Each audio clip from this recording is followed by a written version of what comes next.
Bienvenidos a este segundo video donde te voy a explicar cómo funciona el bloque de repetición para. En un video anterior ya habíamos hablado de los bloques mientras, hacer mientras y el repetir hasta que. Entonces aquí vamos a ver este bloque de repetición que tiene una estructura especial e interesante. Entonces veamos cómo trabaja. Como vemos aquí en su diagrama de flujo, aquí tenemos el diagrama de flujo de un bloque para. Notamos que hay hay un ciclo, aquí se puede ver, ¿no? En el diagrama de flujo. Aquí está el inicio del ciclo, ¿verdad? Aquí empieza y aquí se va moviendo, ¿no? Se va moviendo aquí y así en este sentido.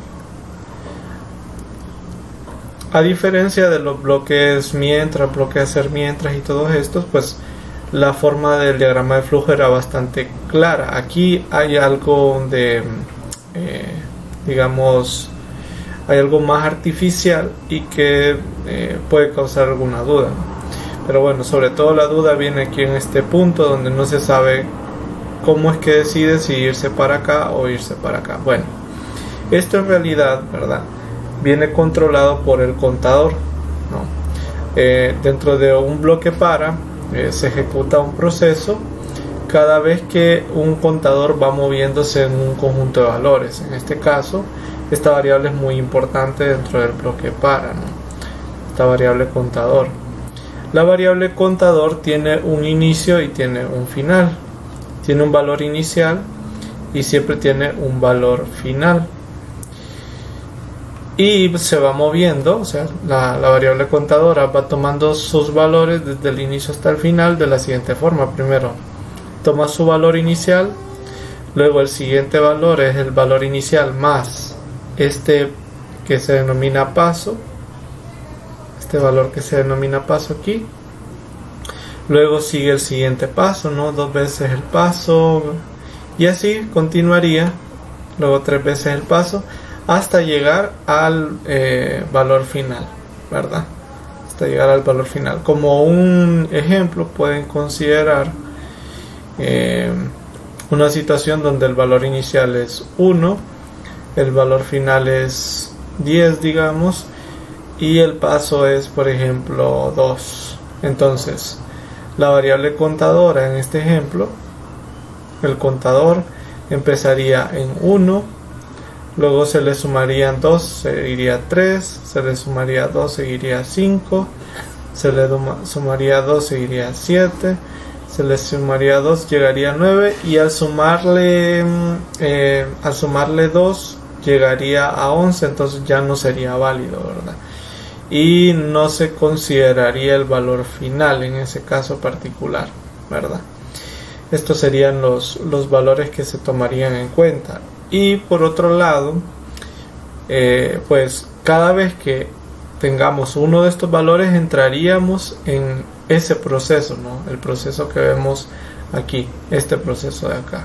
Cada vez que el contador va tomando un valor, entonces en ese proceso el contador va a valer ese numerito y va a continuar con los subsiguientes valores, ¿verdad? Esa es la idea de un bloque para. Y aquí tenemos el pseudocódigo, ¿no? Entonces tenemos aquí el para, tenemos la variable numérica, que esto sería el contador que se mencionaba antes, ¿no? Esto es el contador. Aquí tenemos el valor inicial que le habíamos puesto PI. Este es el valor final. Y es aquí donde va colocado el paso, ¿no? Y esta parte es lo que se denomina proceso en el diagrama de flujo. Bien, eso es el bloque para. Y ahora vamos a revisar un ejemplo donde se puede utilizar el bloque para. Bueno, este es un segundo ejemplo. Vamos a ver primero otros 2 ejemplitos. Vamos a ver aquí. Esto fue lo que se había hecho en el último video. Vamos a volver a comentar esta parte. Y vamos a ver este ejemplo de potencia de 2. En este caso se ha trabajado con este ejercicio donde se quieren calcular potencias de 2, ¿no? Entonces se quiere, por ejemplo, si yo quiero 2 a la 5, quiero ver el resultado, o 2 a la 4, igual, ¿verdad? Quiero hacer el cálculo. Entonces esa potencia, ese numerito, ¿no?, de 2 elevado a la potencia, se le va a pedir al usuario. Y en este caso lo que se va a hacer es ir acumulando las potencias, ¿no? Acumulándolos con una variable multiplicadora, ¿no? que ya se había explicado en el video anterior que era una variable multiplicadora. En este caso, para obtener potencias de 2, simplemente tenemos que ir acumulándole multiplicaciones por 2, ¿verdad? Que al final tener, por ejemplo, 2 a la 4 es como multiplicar 4 veces por el 2, ¿no? En una variable multiplicadora, al inicio normalmente se le inicializa en 1, y pues a partir de aquí ya se le empiezan a acumular estas multiplicaciones por 2. También tenemos una variable contadora. Aquí vamos a hacer el ejemplo con un bloque mientras y luego con un bloque para ver un poco la diferencia, pero es exactamente el mismo efecto. La variable contadora, al igual que un bloque para, me va a controlar cuántas veces voy a acumular esa multiplicación, ¿no? Esa es la idea. Entonces se inicializa en 1. Y bueno, la condición sería mientras la variable contadora sea menor o igual que la potencia. Si por ejemplo la potencia es 5, yo quiero que a este bloque mientras entre 5 veces con esa variable contadora. Al inicio es 1, y como vemos aquí dentro del bloque mientras se le va a ir aumentando en 1 para ir emulando ese conteo, ¿no?, de multiplicaciones por el número 2. Entonces aquí vemos que se da el proceso de acumulación, pero de multiplicación, ¿no? Entonces tiene la misma formulita también de las variables acumuladoras, solo que en lugar de sumar o restar, pues aquí sería multiplicar, ¿verdad? Cuando llega al punto de que el contador sea igual a la potencia, pues entonces se continúa, pero cuando ya se intenta entrar otra vez con contador más grande que la potencia, pues ahí termina. Y se escribe simplemente 2 elevado a potencia. Es la multiplicación donde se acumuló ese dato. Aquí podemos ejecutarlo y podemos ver el efecto, ¿no? Por ejemplo, si yo quiero 2 a la 2, pues eso es 4, aquí está bien, ¿no? Se ve que está bien. Reiniciamos acá. Si yo quiero 2 a la 5, pues eso es 32, y ahí vemos que trabaja bien, ¿verdad? Está bien el ejemplo. Bien, ese era un ejemplo de una variable multiplicadora. Ahora vamos a hacer lo mismo, pero con un bloque para. Veamos, con un bloque para es muy parecido, ¿verdad? Siempre necesitamos estas variables, la variable multiplicadora, siempre necesitamos un contador y la potencia, ¿no? La primera parte es exactamente igual. El multiplicador se inicializa en 1, y vean que aquí está pues un bloque para, ¿no? En este caso vamos a controlar los procesos del bucle con la variable contadora. En este caso la variable contadora va a empezar en 1 y va a terminar en potencia, y el paso va a ser 1 porque lo va a ir contando de 1 en 1 hasta llegar a la potencia, y simplemente se va a ir acumulando la multiplicación. Al final pues solamente escribimos 2 elevado a la potencia ingresada por el usuario es la multiplicación, la variable multiplicadora. Aquí pues hacemos lo mismo. Podemos ver que funciona bien, ¿no? Funciona bien. Ok, verlo un poco más claro. PCIN aquí tiene una opción que se denomina ejecutar paso a paso, y es posible hacer una prueba de escritorio con esta opción. Entonces vamos a ver cómo. Damos clic aquí, detenemos el proceso un momento y nos vamos a la parte de prueba de escritorio, aquí en este lado. Y aquí uno, PCIN le permite en la parte de abajo a uno colocar las variables que uno quiera mostrar, ¿no? Cómo van cambiando. Entonces simplemente vamos a agregar aquí a este lado y agregamos las variables que nosotros les queramos dar seguimiento. Entonces vamos a agregar, tienen que tener el mismo nombre con el que aparecen en el programa. para que no haya ningún conflicto, ¿no? Estas son las tres variables que debería yo darle seguimiento. Y bueno, podemos podemos empezar en el primer paso. Aquí al lado derecho podemos ir paso a paso, ¿verdad? Le damos avanzar.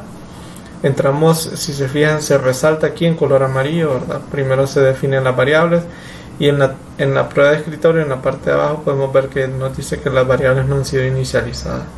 Avanzamos al siguiente paso. Ahí las variables no han sido inicializadas todavía. Luego viene la parte de leer se define leer esa potencia. Aquí yo le voy a poner 5, por ejemplo, le voy a dar enter.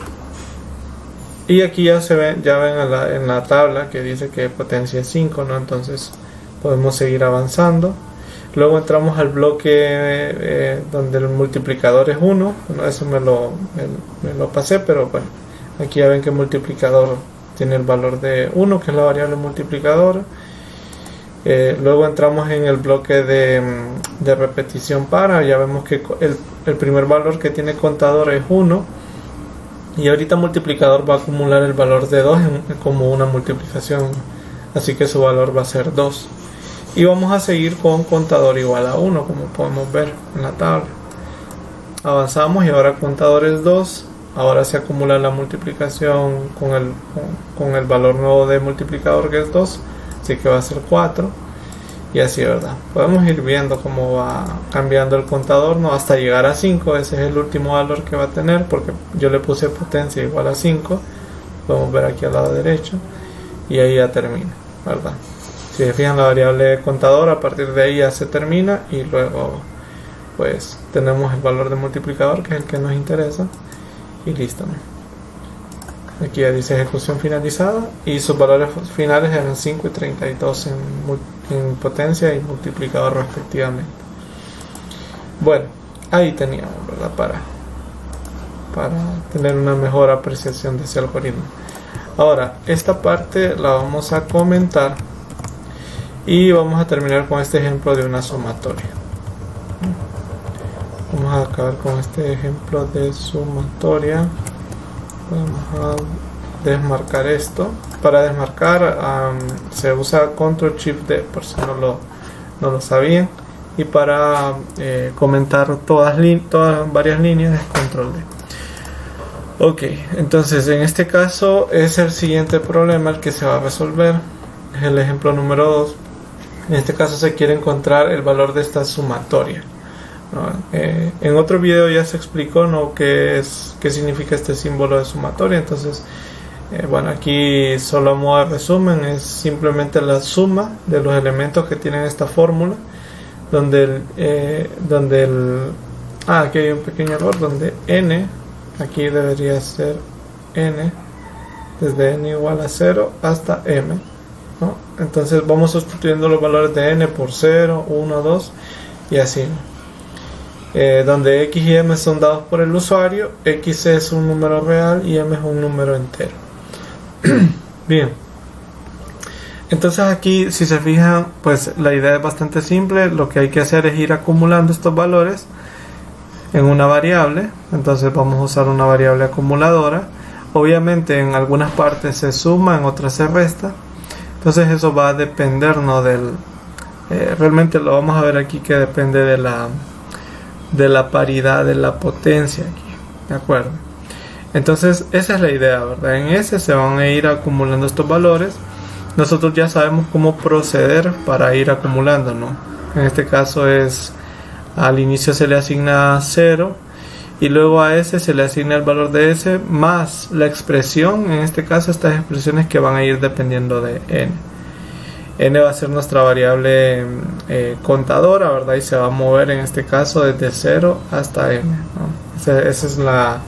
Esa es la idea, ¿no? La variable contadora se va a mover desde 0 hasta m. Y la expresión que vamos a sumar o restar es esta que aparece aquí, ¿verdad? Menos 1 a la n por x a la n sobre n factorial. El x a la n, como es una potencia, ya vimos que se puede ir calculando, así como lo vimos en el primer ejemplo, ¿verdad? Podemos ir acumulando esa multiplicación. Entonces, bueno, eso ya, digamos, lo tenemos, y para eso vamos a utilizar esta variable acumuladora variable multiplicadora, perdón, para ir acumulando esa multiplicación, ¿no? Por otro lado, menos 1 a la n se puede ir calculando notando que si n es impar, el resultado es menos 1, y si n es par, el resultado es 1. También se podría ir calculando con una variable multiplicadora, pero no lo haremos de esa manera. Lo haremos bajo este criterio, donde si n es impar sería una resta, si n es par sería una multiplicación por 1. Y luego n factorial, que es otro término ya conocido, que fue explicado en otro video también, donde pues tenemos esta